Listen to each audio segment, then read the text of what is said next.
이 세상에 인간으로 태어났다면 누구든 먹고 입을 것을 위해 일해야 한다. 그런데 생계를 위해 뛰어다니느라 생명의 본질을 잊는다면 슬픈 일이 아닐 수 없다. 많은 사람이 생계 도모라는 쳇바퀴에 갇혀 생활의 노예로 전락했다. 어느새 일이 목적이 되고 평생 좋은 자리를 얻거나 지키기 위해 높은 연봉을 받거나 지키기 위해 아등바등 애를 쓰며 산다. 눈에 초점이 풀린 채 분주하게 발걸음을 옮기는 사람들을 볼 때마다 스스로가 만들어낸 체제에 묶인 노예 같다는 생각이 든다. 사람들은 마음속으로 오늘보다 더 나은 내일을 기대하고 일상보다 더 다채롭고 즐거운 시간을 바란다. 일상의 시간은 빨리 지나가 버리고 앞으로 더 즐거운 일이 찾아오기를 기다린다. 합격 소식, 발렌타인데이 데이트, 주말 여행, 해외 유학 등 저마다 기다리는 것이 많다. 마치 무언가를 기다리지 않으면 하루하루를 보내기 힘든 것처럼 말이다. 이런 기다림은 생명을 소모한다. 무언가를 기다리고 있다면 지금 이 시간은 참기 힘들고 괴로울 수밖에 없다. 하지만 그렇게 고대하던 순간이 정말로 찾아오면 잠시 또는 며칠, 길게는 몇 달 정도 기쁨과 흥분이 지속되다가 그 시간이 지나면 무료해지기 시작하고 또다시 새로운 기다림을 만들어 똑같은 일을 반복한다. 그렇게 우리는 계속 초조, 번뇌, 불안 속에서 어떤 일들이 발생하기를 기다린다. 우리 몸은 어느 한 곳에 머물러 있을 수 있지만 마음은 그럴 수가 없다. 그러므로 우리는 바로 이 순간 이 자리에서 본연의 마음을 지키며 자기 집에서 사는 법을 배워야 한다. 집이란 거주하는 집을 의미하는 것이 아니라 언제 어디서든 지혜와 통찰력, 경계심을 잃지 않는 또렷한 상태를 유지해야 한다는 뜻이다.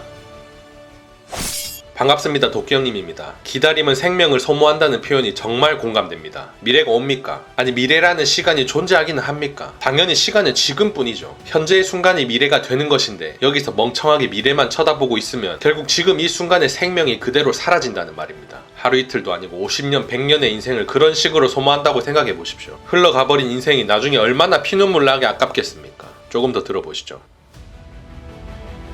오랫동안 화려한 성공과 남다른 인생을 꿈꿔온 한 젊은이가 있었다. 그는 고향을 떠나 사랑을 얻고 돈도 벌고 방탕한 생활을 하고 죽을 고비를 넘기기도 하고 신을 믿기도 하고 정치에 참여하기도 하였다. 그러던 어느 날 그는 모든 것에 염증을 느끼고 고향의 스코틀랜드 농장으로 돌아갔다. 그곳은 변한 것이 없었다. 산은 여전히 푸르고 물은 여전히 맑았으며 소와 양은 여전히 언덕에서 한가로이 풀을 뜯고 있었다.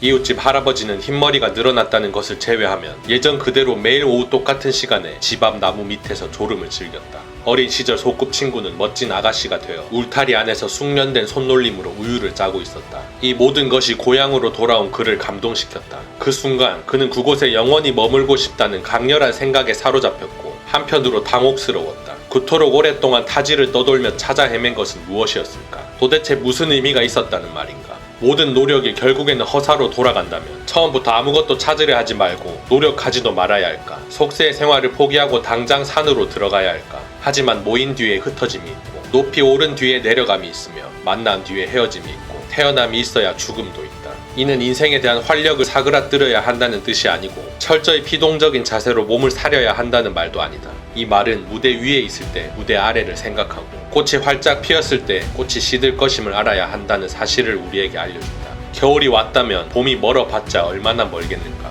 그렇다면 봄이 왔다면 겨울이 멀어봤자 얼마나 멀겠는가? 자랑스럽게 자신을 표현하고 화려하게 꽃을 피우고 성공할 기회를 찾아다녀도 좋다. 하지만 지금 자신이 얻은 것이 영원히 변치 않을 것이라고 생각해서는 안 된다. 영원히 가지고 싶은 마음이 족쇄이자 우리를 고통스럽게 만드는 근원이다. 인생의 모임과 흩어짐, 생과 사, 득과 실은 모두 사계절처럼 번갈아 찾아오므로 슬퍼할 것도 기뻐할 것도 없다. 변치 않는 것은 지금 현재다. 부처가 진정으로 우리에게 말하고 싶었던 것은 단박함을 추구하라는 것도 아니고 화려함을 쫓으라는 것도 아니다. 바로 모든 것을 내려놓고 지금 이 순간에 충실해야 한다는 사실이다. 지금 이 순간은 화려하지도 않고 단박하지도 않지만 또 화려하기도 하고 단박하기도 하며 시작이자 결과이다. 우리는 매 순간 인생의 모든 가능성, 인생의 다채로움, 최종적으로 아무것도 없는 상태를 경험할 수 있다. 단지 그뿐이다.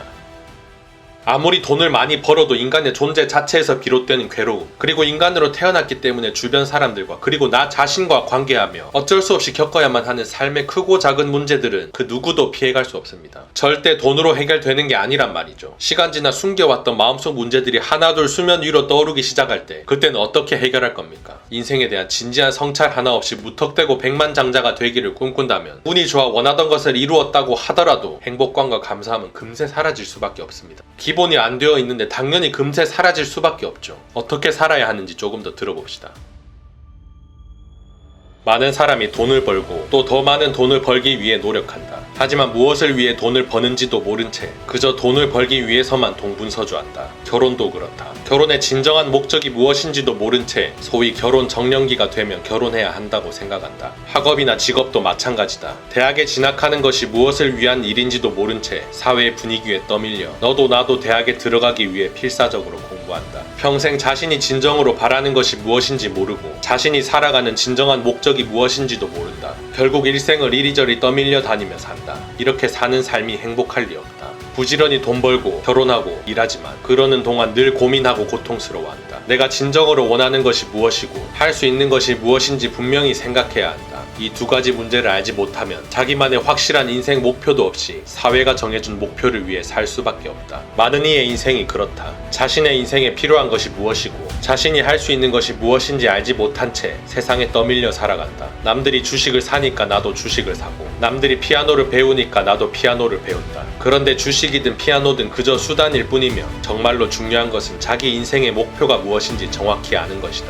저마다 다양한 목표를 가지고 살아간다. 집을 사고 싶을 수도 있고 배우가 되는 꿈을 꿀 수도 있다. 붓다는 그런 목표를 포기하라고 하지 않았다. 어떤 목표든 가질 수 있다. 하지만 그 목표가 인생을 살아가는 자연스러운 과정이어야지 속박이나 기다림이어서는 안 된다. 집을 사기 위해 노력하더라도 그 노력이 인내나 기다림이 아니라 인생을 살아가는 하나의 과정이어야 한다. 아직 집을 사지 못했더라도 바로 이 순간 인생의 즐거움을 느낄 수 있어야 한다. 인생의 희열과 활력은 언제든 숨어있다. 기다릴 필요가 없다. 인생의 진정한 목표는 현재를 즐기는 것이어야 한다. 현재의 삶을 즐길 수 있어야만 온전하고 진정한 인생을 영위할 수 있다.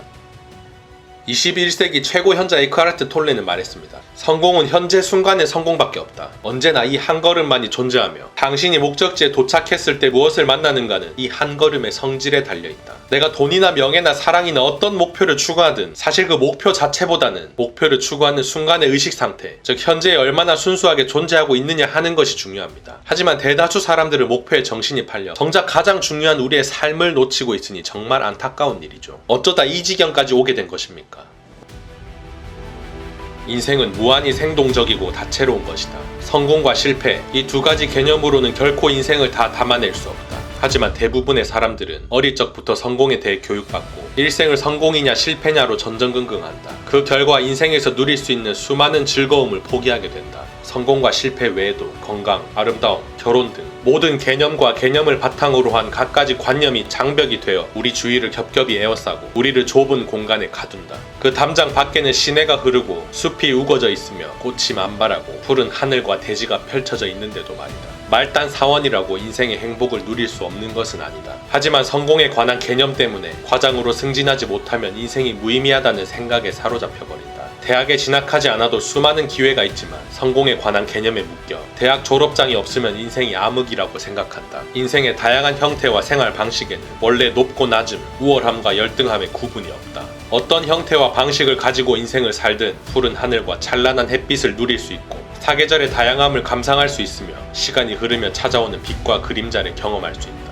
인생 자체에 성공과 실패가 있는 것이 아니다. 성공과 실패라는 개념이 인간의 생활을 성공과 실패로 나누는 것이다. 정원사로 일하면 이미 충분히 행복한데도 주변 사람들이 학벌 좋은 남자가 정원사로 일하면 실패자다라는 메시지를 끊임없이 그에게 주입한다. 그러면 그는 스스로 실패했다고 여기게 되고 성공해야 한다는 강박관념에 휩싸여 초조해지기 시작한다. 자신의 직업으로 희열을 느끼고 인생의 즐거움을 누리는데 직업은 아무 관계가 없다는 것을 안다면, 또 그것을 누리고자 하는 충분한 용기와 의지가 있다면 남의 말에 휘둘려 더 나은 지위를 가지기 위해 애쓸 필요가 없다. 그저 자신의 생활 방식을 지키며 자연스럽게 살면 그만이다. 그러므로 설법은 가히 설할 것이 없음을 가리킨다. 모든 개념은 편견이며 인생은 올가매는 올가미이다. 살아있는 매 순간 모든 개념과 관념을 내려놓아야 한다. 선입견을 가지면 먼저 판단해버리게 된다. 게다가 그것은 남이 내려준 판단이다. 모든 개념을 떨쳐버리고 있는 그대로를 온전히 느껴라.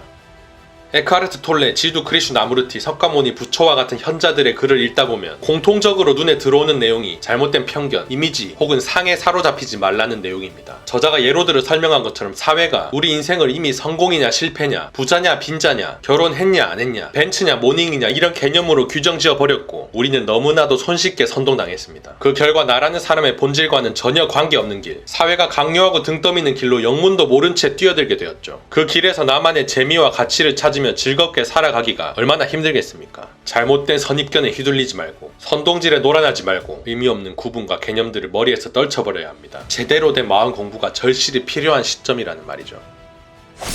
저자가 말합니다. 인생은 금강경을 알기 전과 후로 나뉜다고. 금강경을 여러 번 읽어보신 분들은 저자가 하는 말이 무슨 뜻인지 금방 이해하실 거라 생각하는데, 안 읽어보신 분들은 이 책으로 맛보시면 딱 좋겠습니다. 내용도 어렵지 않고 인상 깊은 메시지도 상당히 많아 읽는 사람에게 큰 도움이 될 금강경 마음 공부였습니다.